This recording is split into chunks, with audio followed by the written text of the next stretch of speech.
모두 뿌린 후 드디어 도장 작업 종료. 이제 세트 안을 가득 채운 화학물질을 환기시키기 위해 환풍기를 작동하고 안전을 위해 제작진은 세트 밖으로 잠시 철수합니다. 한참 후 세트 안을 자세히 살펴보니 한쪽 벽면을 칠했을 뿐인데 세트 안은 물론 세트 밖까지 온통 화학물질로 뒤덮인 모습.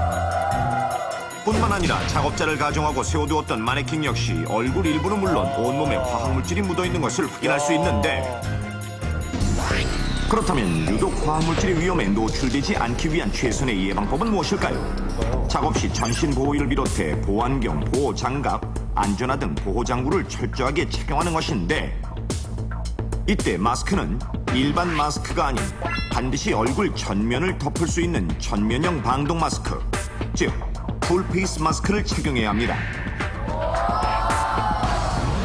그렇다면 전면형 방독 마스크의 효과를 직접 실험을 통해 알아보겠습니다. 먼저 왼쪽 마네킹의 경우 얼굴에 보안경과 방독면을 착용하도록 하고, 다음으로 오른쪽 마네킹은 전면형 방독 마스크를 착용한 후 각각 그 위에 형광 스프레이를 뿌리기 시작하는데, 얼굴 전면에 걸쳐 골고루 뿌리도록 합니다. 그리고 잠시 후 보호 장비를 차례대로 벗겨보니 보안경과 방독면을 착용한 마네킹의 얼굴은 부분적으로 형광물질이 남아있는 모습. 이번에는 전면형 방독 마스크를 착용한 마네킹을 확인해보는데 이처럼 형광물질이 전혀 노출되지 않은 것을 알 수 있습니다. 어떻습니까? 화학물질에 자주 노출될 수밖에 없는 근로자라면 보시는 것처럼 전면형 방독 마스크를 착용해야 합니다. 이러한 화학물질로 인한 위험성은 산업 현장뿐만 아니라 일상에서도 늘 존재하는데, 흔히 매니큐어를 지울 때 사용하는 아세톤이나 페인트가 묻은 옷을 제거할 때 쓰는 셔너 등은 색깔만으로는 물이나 음료와 구분하기 어려워 호기심 많은 어린이 또는 시력이 좋지 않은 노인이 무심코 마셨다가 중독되는 경우가 끊임없이 발생하고 있는 것. 특히 놀라운 점은 이러한 화학물질을 직접 마시지 않더라도 단순히 피부에 묻거나 지속적으로 냄새를 맡는 것만으로도 중독은 물론 심할 경우에는 사망에까지 이를 수 있다는 것인데, 따라서 일상이나 산업 현장에서 이렇듯 화학물질에 중독된 사람을 발견했다면 한시라도 빨리 병원으로 옮기는 것이 급선무. 하지만 종종 잘못된 응급처치로 인해 오히려 환자의 생명을 더욱 위독하게 하는 경우가 있으니, 그 첫 번째, 중독된 화학물질을 희석시킬 거라는 생각에 환자에게 물을 먹이는 행동. 물을 먹이면 안 되는군요. 두 번째, 잘못 마신 화학물질을 토하게 하는 행동. 하지만 이 두 가지 행동은 모두 기도 질식을 유발할 수 있어 환자를 더욱 위험에 빠뜨릴 수 있다는 사실. 뿐만 아니라 세 번째로 많이 하는 이 행동 역시 생각과 달리 환자의 생명은 물론 자신까지도 위험해질 수 있어 절대 하지 말아야 하는데, 그렇다면 물을 먹이는 행동, 토하게 하는 행동과 함께 절대 하지 말아야 할 이 행동은 과연 무엇일까요? 화학물질에 중독된 환자에게 하지 말아야 할 행동, 물을 먹이는 거, 그리고 토하게 하는 거, 그리고 또 한 가지는 무엇일까요? 뭔가 하나 좀 잡히는 게 좀 있긴 한데 말이죠. 한번 좀 다녀오시죠. 맞힐까봐 그래요, 제가. 아까도 틀렸잖아요. 아니, 요번에는 느낌이. 나갈까? 나가시죠. 나가세요. 자, 이 중에서 저는 구강대 구강호흡법. 예, 요거 있어요. 이렇게 해주는 거 있죠. 요겁니다. 예. 구강대 구강. 그 왜? 예? 왜요, 왜? 왜냐면요, 네. 환자의 안 좋은 그런 것들이 환자의 입안에 있는 게 호흡을 대신해주면서 그런 것들이 대신 내 입으로 올 수도 있지요. 그렇기 때문에 가장 하지 말아야 될 행동이 아닌가. 얼른 아픈 사람 있으면 신고해야죠. 예. 정답은 네. 인공호흡.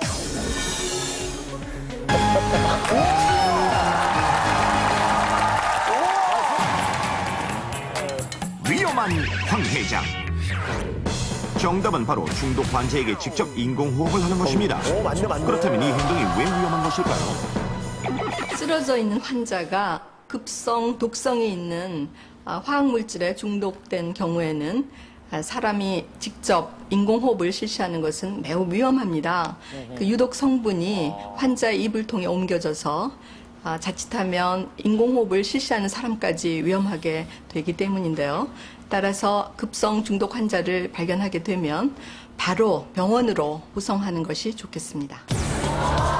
실제로 화학물질을 사용하던 중 발생하는 중독 사고는 매년 끊이지 않고 있는데 산업안전보건공단 자료에 따르면 화학물질에 의해 직업병이 발생한 근로자의 수가 해마다 100여 명에 이르며 2007년에는 200여 명이 넘을 만큼 크게 증가하고 있습니다. 그렇다면 이러한 화학물질이 실제 몸에 닿을 경우 얼마나 위험한지 직접 실험을 통해 알아보겠습니다.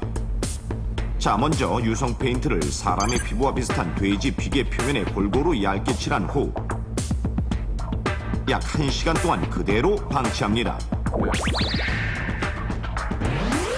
이제 1시간 경과 후 페인트가 칠해져 있는 비계 중앙에 시너를 뿌리기 시작하는데 시너가 흘러내려가면서 페인트가 서서히 지워지는 모습.